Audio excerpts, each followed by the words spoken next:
Hello guys! Hello! This is for Libra. Okay, Libra. Welcome dito sa aking channel, Libra. Alamin natin kung anong messages, vibration, gabay, energy para sa lahat ng Libra. This is general reading.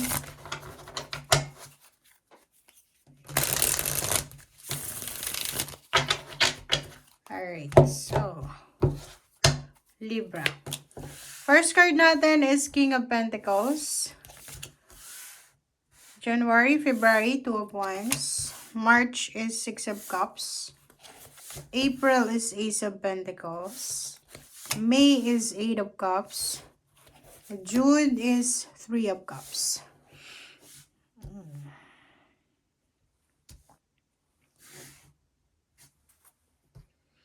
Alright. So, ano ba ang message sa'yo ng other cards? This is for Libra, ha? Alright. So, especially March, sinasabi ng bara sa'yo dito na huwag tayo masyadong nakafocus sa love life, lalo March, Libra. Okay? King of Pentacles for the month of January is wisdom. Marami kang pwedeng maisip na pwedeng pagkakitaan. Okay?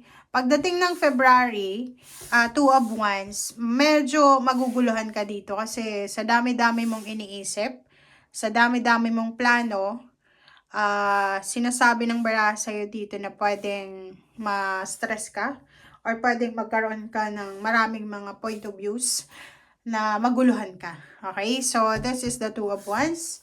And pagdating naman ng March, yun nga, Six of Cups.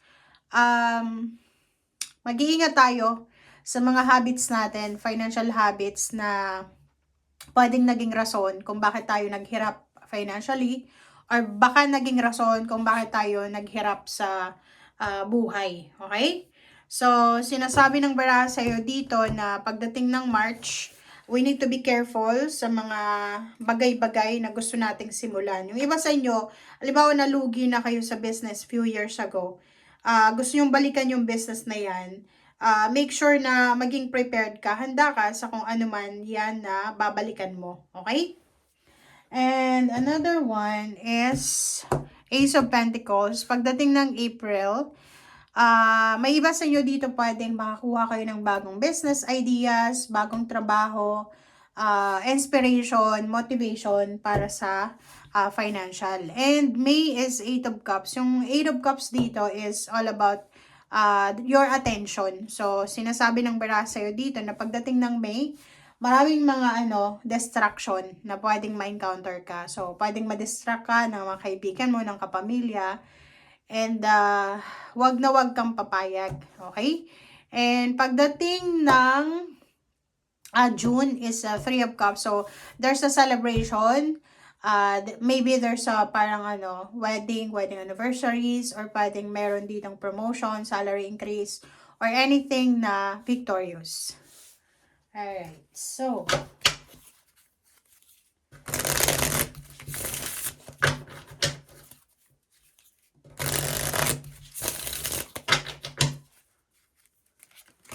okay.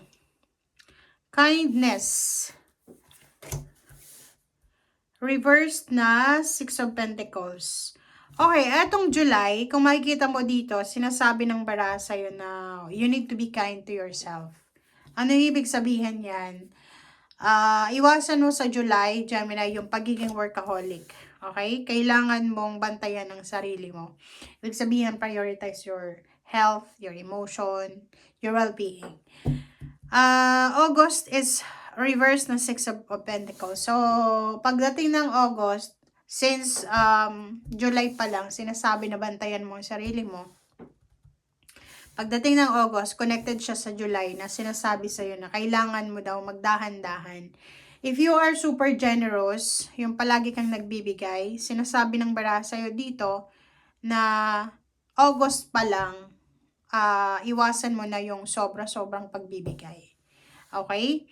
And the Hermit ng August, September. September ng Hermit, Eto sinasabi ng barahan na marami kang pag-iisipan ng September. Okay? Marami kang maiisip na solusyon sa problema mo.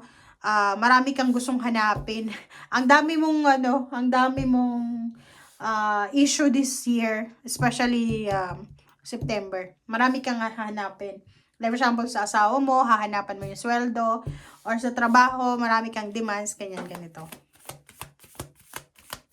Alright, October is Magician. So, Magicians, everything happens for a reason.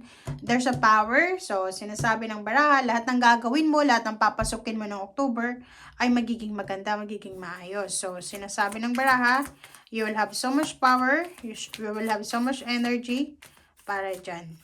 Okay? And Ten of Pentacles, pagdating ng November, sinasabi ng barahan na sobra-sobrang victory and success tong makukuha mo. So, may lump sum of money, merong satisfaction sa lapi. And yung Ten of Pentacles ng November ay maganda kasi pwedeng nagpapatayo ka ng bahay, nag-iipon ka ng pera, makukumpleto mo siya sa buwan na yan. So, like for example, nagsisave ka ng pera para sa construction ng house, pwedeng may binibenta kang bahay, pwedeng may makakuha na, meron kang hinuhulugan na bahay, lupa, sasakyan, possible na pagdating ng November, ay meron na ditong completion. So, pwedeng malapit nang matapos, or there's something na ma-accomplish ka sa buwan na yan. And December is Page of Pentacles, maraming pera. So, simula ngayong December 2026, moving forward ka na naman sa 2027, nakikita natin na maraming blessings, maraming good news about sa lapi. There's an international travel, job offer, ganito na matatanggap ka. Alright, so, what's the last message? Okay, last message is number 12, 3, Canary Spirit, sing your own song. So, sing your own song, sinasabi ng barahan na gawin mo kung ano yung mga bagay-bagay na gusto mong gawin sa taon na ito. Ibig sabihin, gawin mo kung ano yung trabaho na nagbibigay sa iyo ng motivation, nagbibigay sa iyo ng strength, ng power, gawin mo siya. Mahalin mo din yung trabaho mo. And if there's a month sa taong ito na kailangan mo mag-celebrate, magpahinga, yun na nga, sinasabi ng barahan na be kind to yourself. Kailangan mo ng pahinga, magpahinga ka. Kailangan mo ng bakasyon, magbakasyon ka. So, you should have balanced lifestyle, lalo na sa financial ngayong taong ito. Okay? Thank you guys. Bye!